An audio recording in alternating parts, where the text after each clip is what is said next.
What's up all you Batman loving dudes and dudettes, ToyShiz here, and I'm back again to give you guys another fresh look, and today we are totally checking out the final figure of the new McFarlane Toys DC Multiverse White Knight action figure line, and thank you again to McFarlane for sending this over. We're checking out Batman himself. Now this is directly from the storyline Batman the White Knight by Sean Gordon Murphy.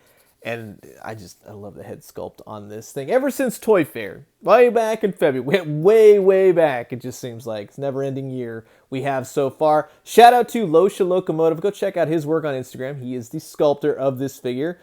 Great guy, works for McFarlane Toys, doing some fantastic new stuff that's upcoming as well. So give him a follow on Instagram. Love the back, really nice Sean Gordon Murphy art, and this also mimics a little trading card that comes with the figure as well. You also get some cross-sells of other figures, specifically from this wave, quote-unquote, and you got the bat armor as well. Here is the barcode, if you want to go ahead and screen grab that.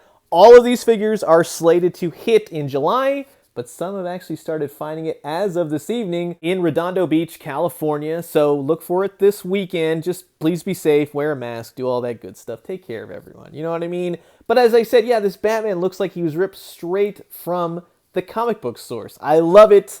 Sit back, relax, grab yourself a nice hot cup of coffee. This is the brand new McFarlane Toys DC Multiverse Batman the White Knight action figure. And here's old Bruce Wayne out of the packaging, and I like what I'm seasoned. So far, I like it. I dig it. I think he looks great. You ain't gonna change my mind on that. The sculpt on the face alone, and I love that they faithfully recreated those gorgeous lines in his bat symbol. Very unique bat symbol for Batman the White Knight. Here's all the gadgetry that he comes with. He also comes with a trading card. I've been putting that in my old trading card sleeve. I'll have to take a photo of that. I'll show you. It actually looks pretty cool. You get all this stuff. You can screen grab it. Read the comic. Go on Comics Explained. That'll save you time.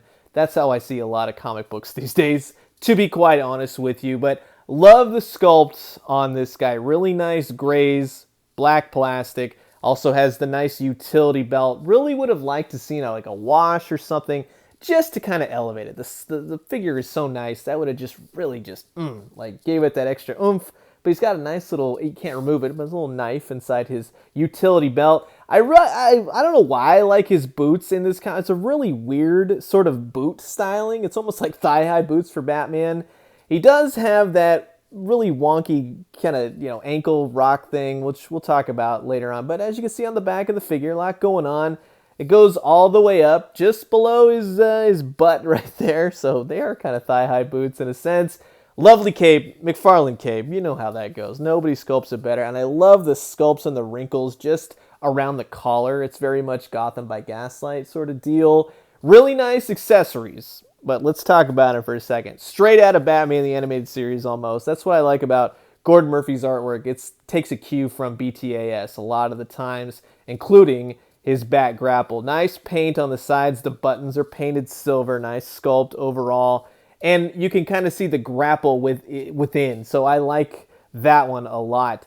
He does hold it between his hands perfectly. The hands are sculpted nicely. And you can attach it to his belt, which I absolutely love. That is fantastic. I just geek out for stuff like that. I love when Batman or any figure can hold all their gadgets. He comes with a bat tether, rope, whatever you want to call it. There's a Batarang sculpted to it. It doesn't unravel. It's kind of like a Wonder Woman lasso kind of thing. And that too can fit where you had the bat grapple. So that works as well. Looks good. It hangs nicely. You know what I mean? It's something different. It's a very different Batman. Then he has this. It's the same sort of rope with the Batarang around it. And it's pre-coiled, so it's a little bit sculpted, pre-posed, you would say, for the rope. Unfortunately, I was thinking that it would fit into the grapple somehow, and the grapple is just not sculpted to accommodate, unfortunately. I thought maybe you could get around it, pop that thing up. No, unfortunately, it's, I guess, just more as a rope. So it's a little disappointing. I mean, yeah, you can have it. He's throwing it at Napier.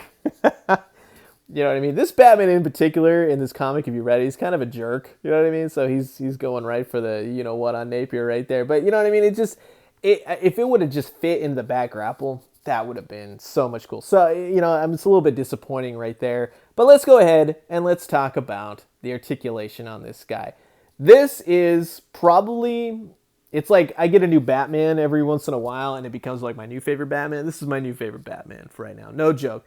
Just because I love the comic book source material so much. I love the artwork from which it's based on. Of course, it comes with a stand as well. You can pop that off. But it's just nice. And it incorporates a lot of different flexible material. Just FYI, be careful with these right here on his boots and his gauntlets. Those are going to be what breaks off, okay? They're not brittle, but if he falls a certain way, those are going to go. So just FYI. He does have little stitches in here that mimic the artwork as well. I like they paid attention to that. The head looks down about that much. It will look up fairly good. So I like that when you kind of do the back grapple, you kind of get like a high angle or something like that. It fits. He does have butterfly joints. He's got really nice swivel in the arms. Like you can get it up. The cape will work with you.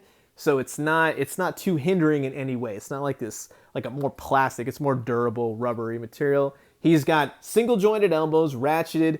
The balls on the joints, the wrists and everything are hidden within his gloves. So I really dig that and it works well. Another one of those updated, really cool ab crunches that McFarlane has been working on, so you can get him every which way. It actually looks really good. The knife is rubbery, so it won't get in the way, won't hinder it too much. He can do the splits. I mean, check out how you can get this thing. You know, it goes, just looks painful. But you know what I mean? Like, at least it's there. It can work with you if you want to get him in some unique poses. He's got double jointed knees, which look nice. Yeah, he's got the pins. I'm sure Tucker will say something about that in his videos. And then, of course, he's got ankle rocker and stuff. And it's got correct pins. You finally, third time's a charm, correct pins. It's a great figure. I'm digging this. And here's the other thing.